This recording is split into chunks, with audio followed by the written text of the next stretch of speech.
Kanchipuram వకుడా silks నాణ్యత మా ప్రాధాన్యత. మదీనాగూడ, మియాపూర్, హైదరాబాద్ లో త్వరలో శుభారంభం.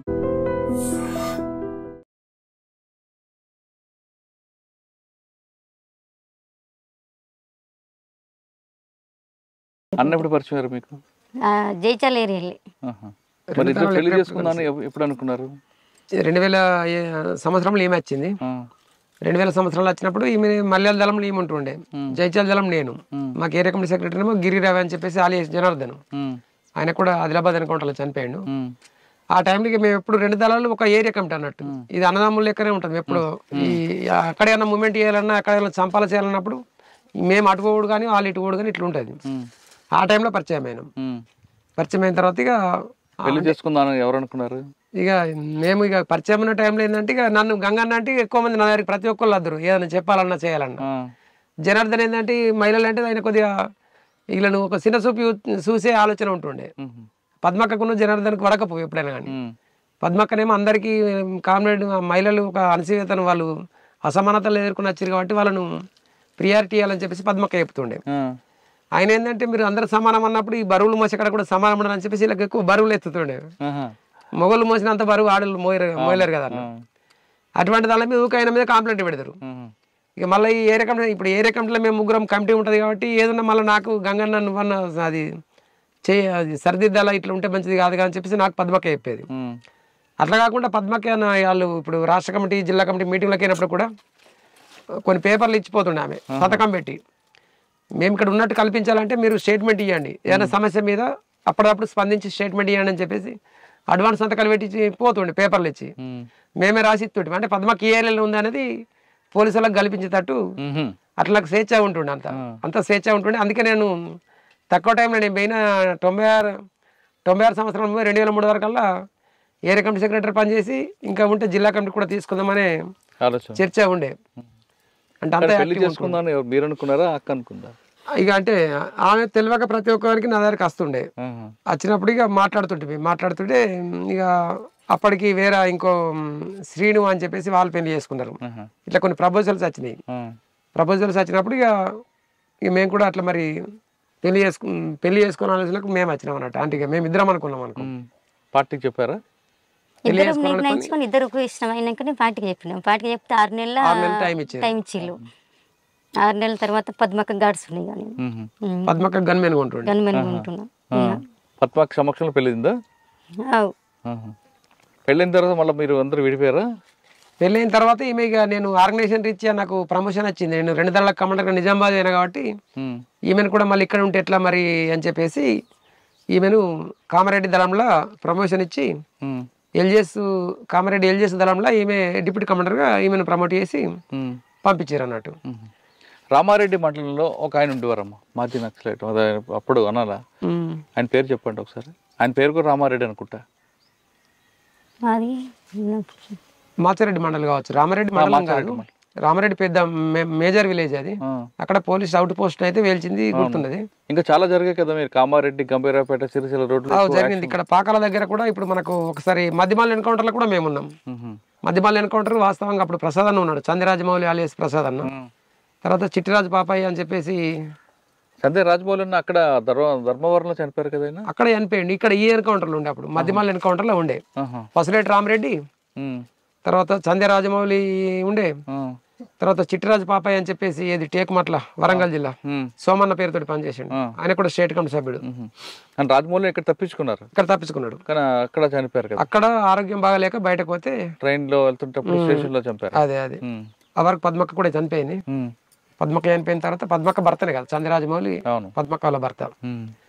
ఈ ఎన్కౌంటర్ లో కూడా మేము ఉన్నాం, ఏది మధ్యమాల ఎన్కౌంటర్ లో. అది మనకు అప్పుడు మాకున్న సమాచారం ఏంటంటే ఇప్పుడు మధ్యమల్ల కింద ఒకటి గజసింగవరం ఉండే. కామారెడ్డిలో పనిచేస్తున్నప్పుడు మీకు చెప్పమ్మా బాగా గుర్తింపు సంఘటన ఒకటి. వాస్తవంగా నాకు రావాలని లేకుండే అన్న, మీ సర్వీస్ లో అక్క కన్నా మీరు ఎక్కువ సర్వీస్ కాబట్టి ఇంకా బాగా గుర్తుండిపోయిన సంఘటన చెప్పండి. మీకు పార్టీలో మీరు చేసిన మంచి కార్యక్రమం చెప్పండి, అదేవిధంగా మీరు చేసిన యాక్షన్ కూడా చెప్పండి. చేసిన యాక్షన్ అంటే నేను ఆర్గనైజేషన్కి ఎక్కువ ఉంటుండే, నన్ను యాక్షన్కి పంపించారు. అప్పటికి యాక్షన్ టీంలు అనేది వేరే టీంలు ఉంటుండే. వాస్తవంగా ఆర్గనైజేషన్ రీతినే ఎక్కువ ఉండేది. ఏంది అంటే పెంటాయి మీద దాడి ఒకటి, తర్వాత పెంటాయి మీద దాడి నేను ఒక్కొని పోయినప్పుడు ఒక్కనే పోయినా అది ఫెయిల్ అయింది అంటే మళ్ళీ రిటర్న్ వెళ్ళి వచ్చినాం. నేను వచ్చిన ఒక 5 నిమిషాలలో పోలీసులు వచ్చారు అక్కడ టౌన్ కాబట్టి. ఇక మధ్యమల్ ఎన్కౌంటర్ అయితే అది ఎంబడవాడి తరిమి బగ్గట అందరూ కూడా ఇక ఎందుకంటే మందిని తక్కున్నాం సామాన్లు కూడా సాధారణంగా ఇలాంటి గుట్టలో ఉంటారు కదా. అవును, ఈ గుట్టలు ఏటవాళ్ళగా ఉంటాయి, ఇవి బండలు గుట్టలు అన్ని పైన అంటే పరుపులు. అవును, ఇలాంటి దగ్గర ఉన్నప్పుడు మీరు ఎక్కడ మీటింగ్ పెట్టుకుంటారు అంటే పైన ఉంటే కింద పోలీసులు వస్తారని హైట్ లో కూర్చుంటారు కనిపిస్తుంది కాబట్టి. ఇలాంటి దగ్గర నైట్ టైం ఫైరింగ్ అయిందనుకోండి, ఈ గుట్టల నుంచి ఎలా పరిగెడతారు, ఇక్కడ వంట ఎలా చేస్తారు, వంట చేస్తున్నప్పుడు పోలీసులు కనపడుతుంది, అది ఎలా చేస్తుంటారు ఇటువంటి ప్రాంతంలో? ఇటువంటి ప్రాంతంలో ఇప్పుడు ఇటువంటి చేసుకొని కొద్దిగా మంచి సాఫ్ చేసుకొని అక్కడ మబ్బుల్ని ముగించుకొని పొద్దుంత మాత్రం ఏం ఇట్లా మళ్ళీ టెంట్ వేసినట్టు మీద ఇట్లా ఏర్పడకుండా చెట్ల కింద ఓలంగలాలు మామూలుగా ఉండి ఒక మనిషి సెంటర్ ఉంటాం. సెంటర్ హైట్ లో ఉంటారా? సెంటర్ కొద్దిగా ఎత్తు మీద బండ ఇటువంటి బండ ఉంటే దాని మీద చూసుకుంటా సెంటర్ గమనించుకుంటే ఎప్పుడు ఏమవుతుంది అనేది చూసుకుంటూనే ఉండడం అవుతుంది. కానీ మరి ముఖ్యంగా ఇటువంటి ఇప్పుడు ఈడికెళ్ళి స్టార్ట్ అయ్యేది ఏంటంటే ఈ ఎండాకాలం వస్తుంది కాబట్టి ఇటువంటి అప్పుడు నీళ్ళతోటి తిప్పలా ఉంటుంది, తర్వాత నీడ కూడా దొరకదు. నీడ కావాలంటే సిద్ధర్ కట్టాలి, మళ్ళీ సిద్ధర్ కట్టాలంటే దూరం అక్కడికి వచ్చేటోళ్ళకి కూడా సీట్లు చూస్తే ఆకులు ఉన్నాయి కాబట్టి ఏర్పడుతుంది మళ్ళీ, అట్లా ప్రాబ్లం అయ్యేది. ఎండాకాలం నీటి ప్రాబ్లం, కిందకి వెళ్తే నీరు దొరుకుతుంది, కిందకి వెళ్తే నీటి కోసం వెళ్తే పోలీసులు ఉంటారు. పైన మీరు అన్నట్లుగా చెద్దరు కడితే ఏర్పడుతుంది. మరి అటువంటిప్పుడు ఎలా ఉంటారు? ఇటువంటి చెట్ల కింద ఉంటారా? చెట్ల కింద ఇప్పుడు ఒక్కొక్కరు ఇట్లా రక్షణ బండ ఉంచుకొని తర్వాత ఇట్లా చెట్లకు ఇట్లా వేవలదాలు కట్టుకొని ఉంటారు. అట్లా విడివిడిగా ఒక దగ్గర ఎండ ఉంటది, ఒక దగ్గర నీడు ఉంటది, ఎండ మారిపోతుంటది కదా సమయం సరిపోతుంది. మరి అప్పుడు ఏం చేస్తారు? ఇప్పుడు ఇట్లా చెట్లకు ఇట్లా కట్టుకొని ఎవలదాలు విడివిడిగా రక్షణ గిట్ల బండ రక్షణ ఉంచుకొని సెంట్లీ అంత దూరం ఉంటది, తర్వాత రక్షణ గిట్ల కట్టుకొని ఎవలదాళ్ళు ఉంటారు విడివిడిగా. అందరూ ఒక్కడ ఉండాలనేది ఉండదు ఎండాకాలం అన్నట్టు. గట్లా వర్షాకాలం అయితేనేమో గిట్ల పత్ర కట్టుకొని వర్షాకాలం ఒక దాంట్లో ఉంటారు. కాకపోతే ఎండాకాలం కాబట్టి విడిగా ఎవలదాళ్ళు గిట్ల కట్టుకొని కొంత దూరం రక్షణ గిట్లా కూర్చొని చదువుకుంటారు. సెంట్రీ ఉంటారు, సెంట్రీ వంట చేస్తారు, వంట డ్యూటీ పడ్డప్పుడు వంట చేస్తారు, వంట చేస్తారు. వంట చేస్తున్నప్పుడు పొగ బయటకు వస్తుంది కదా, ఎలా మరి పొగ రాకుండా ఎలా వండుతారు? పొద్దున్నే అన్నట్టు రోజుకి ఒక్కరికి వంట డ్యూటీ ఉంటది, ప్రతి ఒక్కరు అందరూ అన్న అక్క అన్న తేడా ఉండదు. ఇక ఎవరికి డ్యూటీ పడితే వాళ్ళే చేసుడు. చలికాలం కష్టం అవుతుంది కొద్దిగా. సరేనా, ఇటువంటి ప్రాంతాలు మీరు ఉన్నారనుకోండి, పోలీసులు ఫైరింగ్ స్టార్ట్ అయ్యింది, మీరు అటు నుండి వాళ్ళు చేసుకుని వస్తున్నప్పుడు మరి కిందకి వెళ్ళాలి, ఏదో రకంగా రిట్రీట్ అవ్వాలి కదా. ఇలాగ వెళ్తారా నైట్ టైం? ఇంత గుట్టలు మాకే రావడం కష్టం ఉంది కదా. అది మేము రోజు ఇట్లా పోవాలన్నది ఉండదు. బండ గాని గుండు గాని పడుకుంటా లేచుకుంటా అన్నట్టు ఫైరింగ్ చేసుకుంటే పోవుడే, వెళ్ళిపోవుడే. ఇక జీవన మరణ సమస్యనే వాస్తవంగా. దెబ్బలు తగులుతాయి పడకడ, ఇక కాల్పులు జరుపుకుంటా అంటే ఉరుకుతే మాత్రం చనిపోతాము. మనం కూడా కాల్పులు జరుపుకుంటా నిదానంగా పోతేనే వాళ్ళకు కూడా అంటే మాకున్నంత ధైర్యం వాళ్ళకు ఉండదు. ఎందుకంటే మాకేమో కుటుంబాన్ని ఇంటిని సర్వస్వాన్ని వదిలిపెట్టి ఒక వ్యవస్థ కోసం వచ్చిన వాళ్ళం కాబట్టి మనకు కమిట్మెంట్ ఉంటుంది. వాళ్ళకి ఏంటంటే ఇక జీతాల కోసం, ప్రమోషన్ల కోసం, అవార్డుల కోసం, రివార్డుల కోసం వచ్చిన వాళ్ళు కాబట్టి వాళ్ళు పెద్ద సంఖ్యలో ఉన్నారు, మేము మన మంది ఎక్కున్నామనే ఒక ఆ ధైర్యంతో తప్ప వాళ్ళు అంత డేర్గా వచ్చే పరిస్థితి ఉండదు. కానీ కొన్నిసార్లు తెల్లవారుజామున వస్తుంటారు పైకి, మీకు వాళ్ళకు పక్కా సమాచారం ఉన్నప్పుడు వస్తారు. ఇప్పుడు పద్మక్క అనుకుంటారు, అదే రీతిలో జరిగింది అక్కడ. ఎందుకంటే గాయత్రి కన్స్ట్రక్షన్ అనేది వర్క్ నడుతుంది, అది గాయత్రి కన్స్ట్రక్షన్ ఒకటి ప్రసాద్ కన్స్ట్రక్షన్ వర్క్ నడుతుంది. వాళ్ళ దగ్గర డబ్బులు అడిగారు, డబ్బులు అడిగితే డబ్బులు ఇచ్చారు. డబ్బులు ఇచ్చిన తర్వాత అక్కడనే 3 రోజుల నుంచి అక్కడనే ఉన్నారు. ఏది నేరెళ్ళ గుట్ట అటు తర్వాత బీర్పూర్ గుట్ట ఆ ఉంటున్న సందర్భంగా అంతకుముందు ఆయనను బెదిరించినాము. మేదారి రవి అని చెప్పేసి నేరెళ్ళ విలేజ్ ఆయన బెదిరించినాము. ఆ బెదిరించిన అయినా వీళ్ళు ఉన్న దళము ఆయన కట్టెలకు వచ్చిండట. ఆయన ఈ సెంట్రీ కూడా నిద్ర లేక ఈయన కూరుకుంటా ఇట్లా నిద్ర ఉండదు కాబట్టి కూరుకుంటా సెంట్రీ ఉన్నాడు. గమనించి ఆయన వెళ్ళిపోయాడు. అంతకుముందే పద్మక దళం ఇక్కడ ఉంది అని చెప్పేసి ఇమ్రాన్ అని చెప్పేసి ఒక ఆయన ఆంధ్రప్రభన లేకపోతే ఆంధ్రజ్యోతి ఆయన ఇంతకుముందు నిజామాబాద్ జిల్లాలో పద్మక్క జిల్లా కార్యదర్శి ఉన్నప్పుడు ఒకసారి ఇంటర్వ్యూకి పిలిచాం ఆయన. ఆ ఇమ్రాన్ అనేటైనా ఇప్పుడు హబీబ్ ఖాన్కు వాళ్ళు చుట్ట కాదు తుర్కు వాళ్ళ ఉంటుంది కదా, అట్లా ఈయనకు హబీబ్ ఖాన్ సిఐ ఉన్న టైంలో ఆయనకు ఇన్ఫర్మేషన్ ఇచ్చిండు, ఇట్లా పద్మక్క దళం ఉన్నది అని చెప్పేసి ఈయనను పిలిచింది అని చెప్పేసి పిలిచి మాట్లాడుకుని పంపించింది అటు ఇమ్రాన్ అనేటైనను. అదొక రిపోర్ట్ ఉంది. ఇక్కడ దళం కూడా ఎక్కడుంది అనేది కూడా ఆ పద్ధతిలో ఈయన ఏది మేదారి రవి అనేటైనా చూసి చెప్పిండు అని చెప్పేసి అంతా ధైర్యంగా వచ్చి నిద్ర ఉన్న వాళ్ళని కాల్పులు జరిపి కొట్టేసిరని సమాచారం. అప్పుడు అక్క వాళ్ళకి తప్పించుకున్న అక్క లక్ష్మక్క, ఆవిడ ఎక్కడున్నారు ఇప్పుడు? అప్పుడు నేను నిజామాబాద్ జిల్లాలో. లక్ష్మక్క ఎక్కడ ఉన్నారు? ఆ ఎన్కౌంటర్లు ఉన్నది అక్క. ఇప్పుడు మనం మాట్లాడాము అక్క ఎన్కౌంటర్లు ఉంది, పద్మక్క ఎన్కౌంటర్లు ఉన్నది ఆమె. అచ్చా అన్న, ఇప్పుడు ఈ గుట్టలు ఉన్నాయి. అవును. రాత్రి పడుకుంటారు. అవును. ఎండాకాలం కాబట్టి పర్వాలేదు జరుపుకుని పడుకుంటారు. వర్షాకాలం పాములు వస్తాయి, అన్ని తిరుగుతుంటాయి పురుగులు, వాటి నుంచి ఎలాగ మీరు?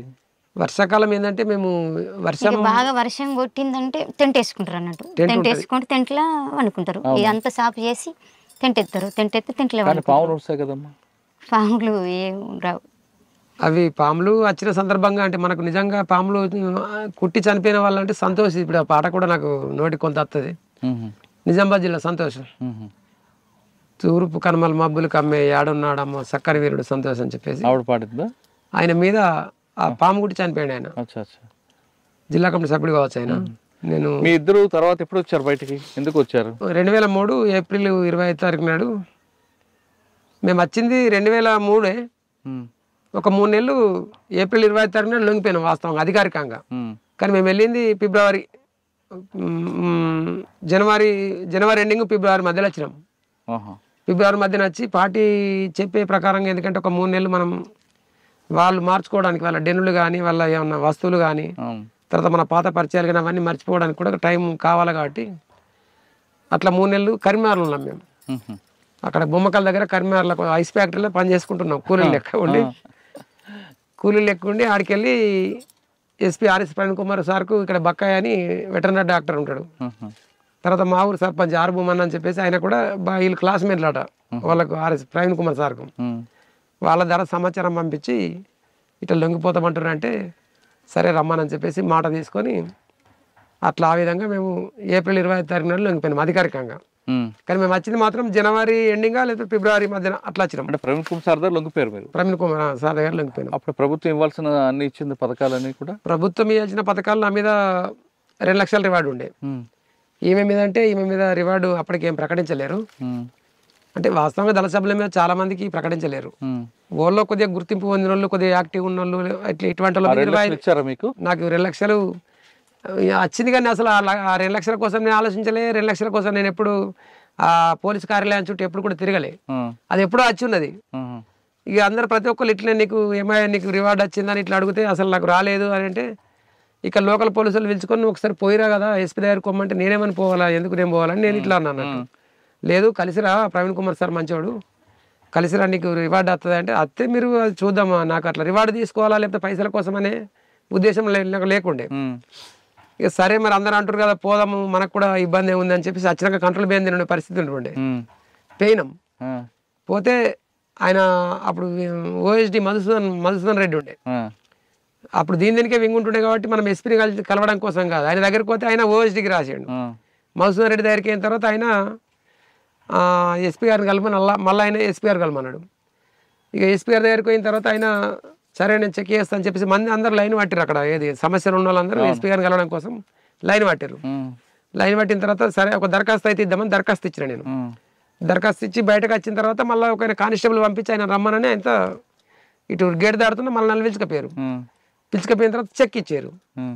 చెక్ ఇచ్చిన తర్వాత చెక్ మనం ఆ డేట్ అవన్నీ మనం ఎందుకు ఇస్తాం, కొండపోయి ఆ బ్యాంకులో వేసినాం.